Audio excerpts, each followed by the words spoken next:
Cet enseignement a été créé donc par Academy of Ideas. Ils ont d'autres vidéos similaires sur leur chaîne. Donc After School, c'est après l'école. En traduction, Jacques Fruit. Les masses n'ont jamais eu soif de vérité. Au contraire, elles se détournent de ce genre d'évidence qui ne leur plaît pas. Et elles préfèrent déifier l'erreur carrément, surtout si ça les arrange. Et n'importe qui puisse leur vendre l'illusion devient facilement leur maître. Et tous ceux qui vont essayer de détruire leurs illusions vont devenir leurs victimes. D'après Carl Jung, la plus grande menace de la civilisation n'est pas dans la force de la nature, ni dans la maladie, mais dans l'incapacité de gérer nos forces psychiques. On est notre pire ennemi. Comme le proverbe latin l'illustre, l'homme est un loup pour l'homme. Dans la civilisation et la transition, Jung dit que ce proverbe est une triste réalité et nos tendances à être un loup pour l'autre deviennent encore plus vraies de nos temps. La maladie mentale devient la norme plutôt que l'exception de notre société. Donc Carl Jung a appelé ça une épidémie psychique. Il dit d'ailleurs, ça devient de plus en plus courant, que ce n'est pas la famine, c'est pas les tremblements de terre, ni les microbes, ni le cancer, et l'homme lui-même qui est le plus grand danger de l'homme, pour la simple raison qu'il n'y a pas de protection contre ces épidémies mentales, qui sont bien plus dévastatrices que n'importe laquelle des catastrophes naturelles. Donc dans cette vidéo, on va explorer la plus dangereuse des épidémies psychiques, la psychose de masse, ou des masses. C'est une épidémie de folie en fait, et elle se met en place lorsqu'une large portion de la société perd les pieds dans la réalité, et donc descend dans la délusion, l'illusion. Et ce phénomène n'est pas la fiction, cela s'est déjà passé, comme dans la chasse aux sorcières, en Europe au XVIe et XVIIe siècle, et la montée du totalitarisme au début du XXe siècle. Pendant la chasse aux sorcières, des milliers d'individus ont été tués, notamment les femmes, et pas parce qu'elles ont commis des crimes, mais parce qu'il fallait un bouc émissaire pour cette société de tarés. Dans certains villages de Suisse, déclare Francis Hill, il n'y avait pratiquement plus de femmes en vie. Et une fois que la folie s'est terminée, donc après la psychose de masse, les résultats sont catastrophiques. Jung a étudié ce phénomène et il a écrit des individus qui composent cette société de malades mentaux deviennent spirituellement et moralement inférieurs. Ils tombent inconsciemment dans un état mental inférieur. Ils deviennent irraisonnables, irresponsables, émotionnels, irrationnels. On ne peut pas leur faire confiance. Et le pire, c'est qu'ils tolèrent les pires des crimes. Ce qui rend les choses encore pires, c'est que ceux qui souffrent de cette psychose de masse ne sont pas capables de voir ce qui leur arrive. Car un individu qui est devenu fou, taré, est incapable de prendre du recul et de voir les erreurs qu'il commet. Donc il n'y a pas de point d'Archimède qui puisse leur permettre de se rendre compte de leur propre maladie mentale, de cette société, de ces masses. Qu'est-ce qui cause la psychose de masse ? Pour répondre à cette question, il faut d'abord explorer qu'est-ce qui conduit un individu à la folie. Il y a différents déclencheurs, un excès de drogue, donc médicaments, et d'alcool, des blessures au cerveau et d'autres maladies. Mais ces causes physiques ne nous concernent pas ici. Notre clé ici est la psychologie et les déclencheurs psychogéniques, car ceux-là sont les principaux coupables de la psychose de masse, les peurs principalement.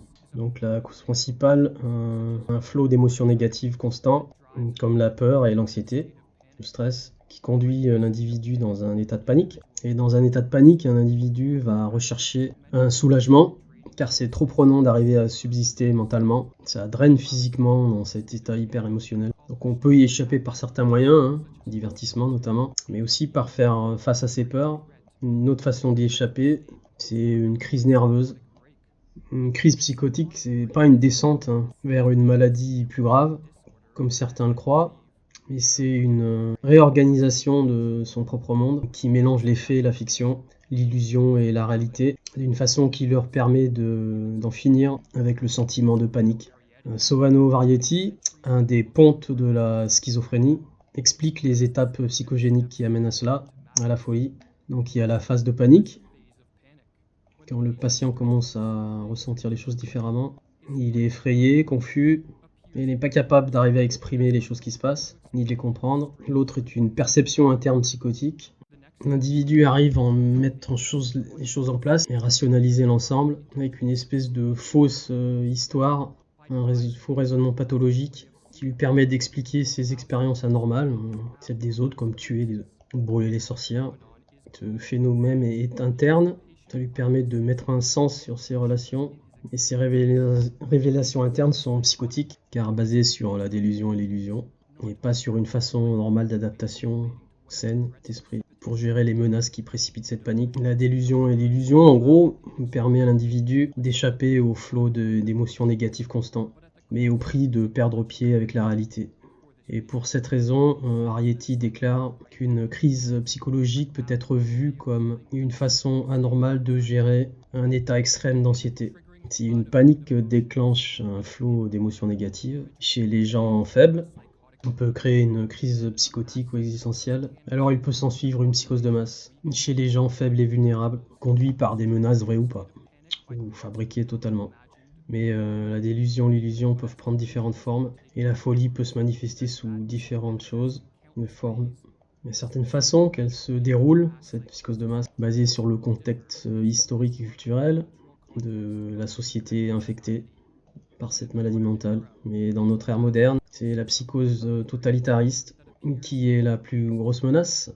Arthur Vers-Lewis déclare que le totalitarisme est le phénomène moderne de centralisation totale de pouvoir étatique, couplé avec l'oblitération des droits humains individuels dans un état totalitaire lié à ceux au pouvoir et la masse qui est objectifiée, les victimes.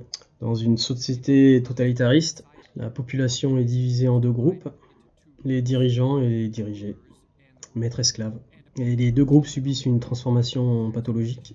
Les dirigeants sont presque élevés au niveau de Dieu, qui est diamétralement opposé à notre nature d'être imparfaits, qui sont facilement corrompus par le pouvoir.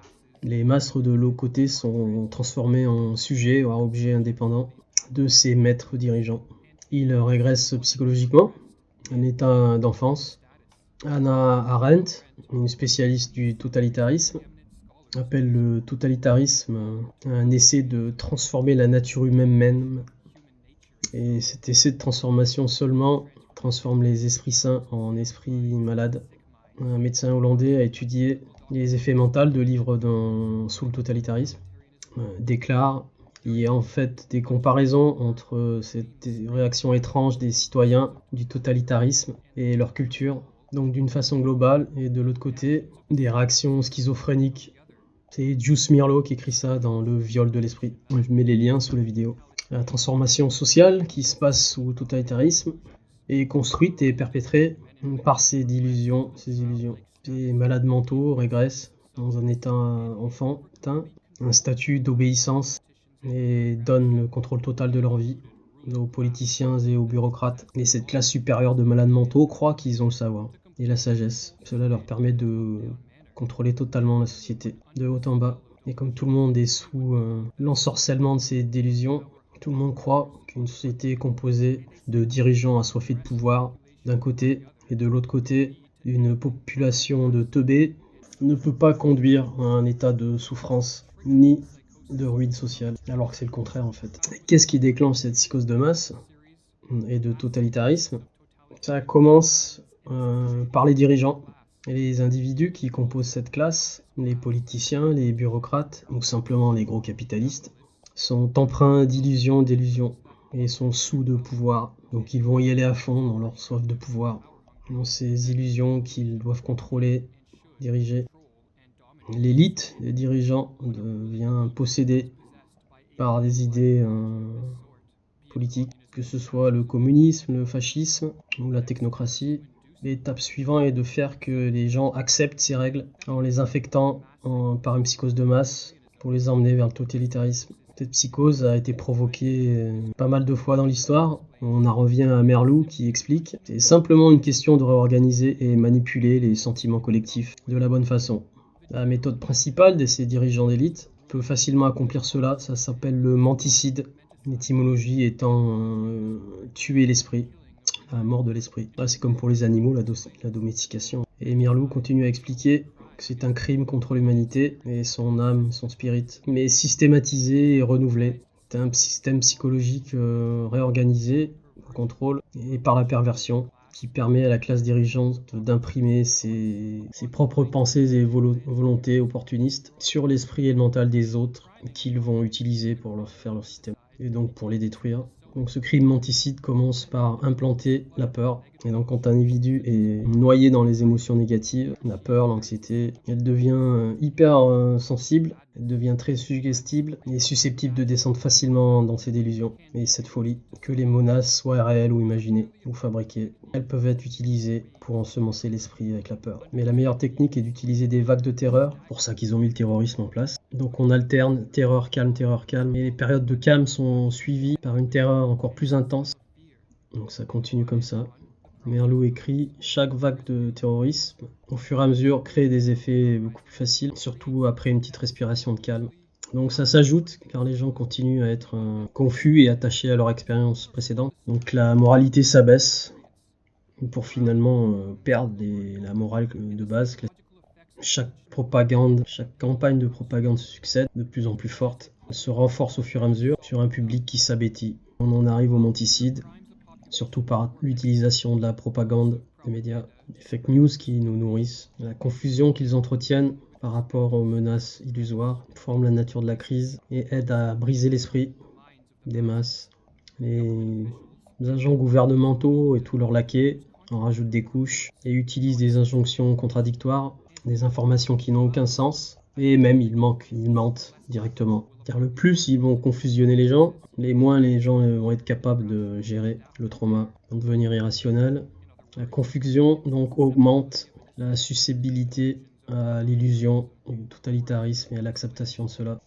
Comme Merleau l'explique, la logique peut être avec la logique, mais l'illogique ne peut pas. Cela donc entraîne une confusion chez les gens qui pensent classiquement. Le mensonge répété, le manque de sens répété entraîne un conondrum émotionnel qui va dominer la logique et la raison. Alors que les gens continuent à chercher un raisonnement normal et des contre-arguments au mensonge ambiant, alors ces derniers vont être attaqués par les totalitariens.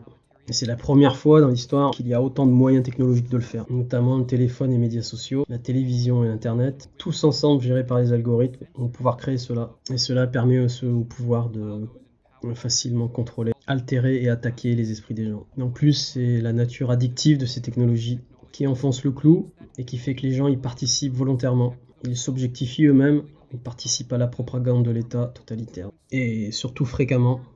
La technologie moderne, explique Merleau, enseigne aux gens de prendre au comptant le monde qu'ils ont. Il n'est plus capable de prendre du recul et réfléchir. La technologie le sort de la nature, le séduit et l'emmène dans ce monde délusionnel, virtuel.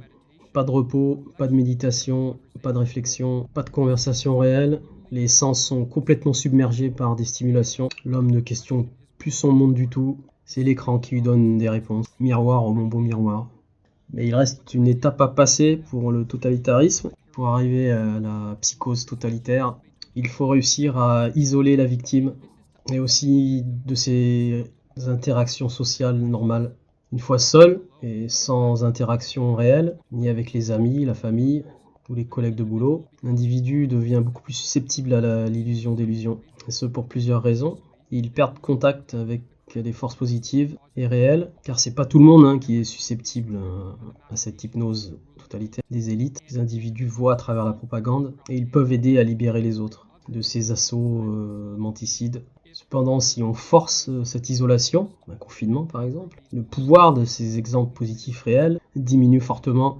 Notre raison que cette isolation augmente le menticide, c'est parce que comme beaucoup d'autres espèces, les êtres humains peuvent être facilement conditionnés comme le chien de Pavlov. Ils peuvent être reprogrammés dans une autre façon de penser, spécifiquement quand ils sont isolés. Et Merleau l'explique par rapport aux expériences de Pavlov sur le conditionnement comportemental. Pavlov a fait une découverte significante. Les réflexes conditionnés pouvaient être développés facilement dans un labo, avec le silence et avec un minimum de stimulation. Tous ceux qui entraînent et domestiquent les animaux le savent. L'isolation, comme en prison, et la répétition de stimuli sur le patient, comme la télé, la propagande, etc., sont requis donc pour domestiquer tout animal sauvage. Briser l'esprit des animaux, c'est pareil. Et les totalitaristes ont toujours suivi ces règles. Ils savent qu'ils peuvent conditionner rapidement et facilement leurs victimes s'ils arrivent à les isoler. Seul, confus, enfermé dans des vagues de terreur, la population est sous un attaque de génocide, d'anticide, et passe dans un état vulnérable et sans espoir. La prison dorée, technologique. Le flot d'informations de propagande constant et inarrêtable empêche les pensées rationnelles, met en place des forces irrationnelles, amène au chaos à l'extérieur, à l'intérieur de lui-même. Et les masses ont besoin totalement, crèvent d'un retour à la normale. Et du coup, les totalitaristes arrivent à la rescousse en offrant des solutions et des sorties, comme la vaccination, un retour à l'ordre, comme le crédit social chinois. Mais cela a un prix, hein. Les masses doivent abandonner leur liberté et céder tout contrôle de tous les aspects de leur vie à eux. Ils doivent abandonner leur capacité de s'autonomiser, ils doivent totalement obéir et se soumettre. Le bon sujet obéissant. Les masses, finalement, arrivent à accepter l'illusion du totalitarisme dans leur psychose. Donc les systèmes totalitaristes du XXe siècle représentent une espèce de psychose collective. Ça se passe doucement ou soudainement. Il devient donc impossible d'être raisonnable et d'appliquer un bon sens dans ce genre de système. Il ne reste seulement qu'une espèce d'atmosphère ambiance de terreur et une projection, une illusion d'un ennemi imaginé qui est parmi nous, partout. Alors la société se retourne contre elle-même et l'urgence est dirigée par les élites. Toujours un état d'urgence maintenu. Encore pire avec un ennemi invisible. Donc l'état totalitaire est un état pathologique. Être conformé, uniformé strictement, une obéissance aveugle.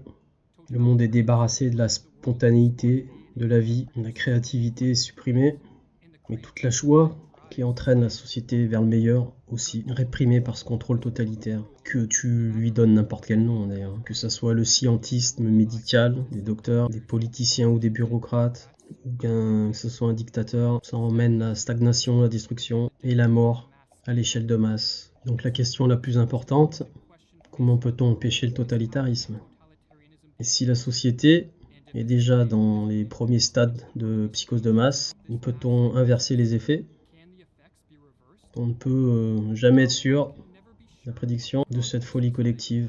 Mais il y a des étapes qui peuvent être faites pour remédier à cela, guérir, couper les liens, mais il y a plusieurs approches. Elles sont différentes pour différents gens, car les attaques qui entraînent le menticide sont variées, donc les réponses doivent être variées. Si on s'en réfère à Carl Jung, pour ceux qui veulent revenir vers la sanité et sortir de ce monde de tarés, la première chose est d'amener de l'ordre dans notre propre esprit et de vivre d'une façon qui nous inspire et qui inspire les autres aussi. Notre société, depuis un moment, réclame une espèce de réappropriation de sa propre personnalité, surtout pour celui qui peut s'émanciper lui-même de cette psychose de masse et au moins sauver sa propre âme. Elle doit allumer l'espoir pour elle-même et pour les autres, et démontrer qu'on peut réussir et se sauver soi-même et s'extirper de cette identification fatale avec le psyché de la masse ou de groupe. Mais supposons qu'on réussisse à s'en sortir, de sortir de la psychose de masse, s'extirper. Il y a d'autres étapes à suivre, notamment la vraie contre-information qu'on doit aussi aider à propager, donc la vérité, à propager aussi loin que possible. Car la vérité est bien plus puissante que la fiction, le virtuel et la fraude poussée par l'élite totalitariste. C'est pour ça qu'ils doivent censurer l'information et la vérité. C'est une grosse menace pour eux. Une autre tactique est d'utiliser l'humour et le ridicule pour enlever la légitimité des gouvernants. Tout comme Mirlou l'explique, il faut apprendre à traiter ces deux milieux dirigeants et ces dictateurs aspirants et ces aspirants dictateurs avec l'arme du ridicule. Eux sont incapables d'humour. Et si on les traite avec humour, ils vont commencer à tomber. C'est une tactique recommandée par Václav Havel, un dissident politique sous l'égide soviétique. Il est plus tard devenu président de la Tchécoslovaquie. Il explique la construction des structures parallèles, comme les marchés noirs par exemple, avec des structures de business, institutions, technologies, ou autres poursuites créatives, l'éducation populaire par exemple. Donc ça va permettre à ces structures d'exister en dehors du système. Elles existeront donc aussi à l'intérieur, mais moralement à l'extérieur. Dans la Tchécoslovaquie communiste, Václav Havel a vu que ces structures parallèles étaient très efficaces pour combattre le totalitarisme, beaucoup plus que les actions politiques. Et de plus, quand il y a assez de structures parallèles, cela crée une autre société parallèle. Spontanément, elle se forme et elle devient une source de liberté à l'intérieur d'un système totalitaire. Et cela, Václav Havel donc l'explique dans son livre le pouvoir des sans-pouvoirs. J'ai mis dans les liens et dans mon article. Ces structures parallèles permettent de vivre une vie différente, une vie plus harmonieuse, avec ses propres buts, et qui en retour va structurer les choses dans une harmonie. Donc c'est une nouvelle organisation auto-organisée qui cherche et va se débarrasser de tous les aspects du totalitarisme. Donc cela permet de nous extraire radicalement de l'état totalitarisme et de ne plus s'y impliquer ni y participer. Mais par-dessus tout, comment peut-on empêcher cette descente totale vers la folie du totalitarisme? C'est qu'il y ait le plus de gens possible qui fassent ce genre d'action. Car les élites, eux, ne restent pas assis passivement. Tous les jours, ils actionnent pour augmenter leur pouvoir. Il faut faire de même. On doit faire un effort de groupe, concerté, afin de rediriger le monde vers ce que nous souhaitons, vers la liberté. C'est un super challenge dans ce monde de fous, dirigé par l'illusion totalitaire. Et comme l'illustre Thomas Paine, à lire absolument, le dit, la tyrannie, comme les enfers, ne sont pas conquis facilement. Mais on peut se consoler du fait que plus le conflit est dur, plus le triomphe sera glorieux. Donc dans son livre American Crisis, la crise américaine. Merci d'avoir regardé. Cette vidéo a demandé énormément de boulot dans la fabrication, pas dans la traduction. Et moi j'ai rien fait. Donc si vous voulez les aider, ils ont un Patreon pour donner. Voilà, sous la vidéo il y a les liens, l'article Big Brother 8, d'autres articles aussi sur le pervers, sur les pervers narcissiques, la ponérologie, les psychopathes. Et comme je le répète, il n'y a que de la gestion de trauma. Comment tu gères ton trauma d'être ici-bas? Te rendre heureux toi-même est la seule façon de niquer le système.